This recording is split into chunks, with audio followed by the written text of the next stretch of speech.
Along the northwestern coast of Sicily, not far from San Vito lo Capo, lies a place where nature reveals its most untouched beauty, the coast of Macari.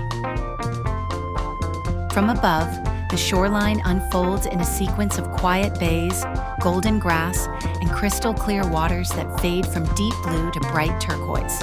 Here, the landscape is open and wild.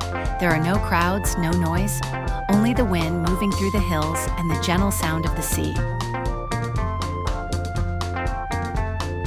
The mountains rise softly behind the coast, creating a natural frame that protects this hidden stretch of Sicily.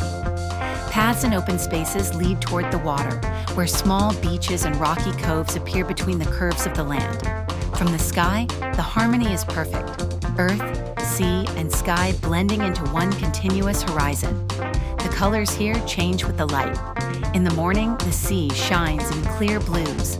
At sunset, everything turns warm and golden as the sun slowly disappears behind the mountains. Macari is not just a beach, it is a feeling of freedom, a place where Sicily shows its most authentic and untouched soul. Macari, where silence, light, and nature create one of the most beautiful coastlines of the Mediterranean.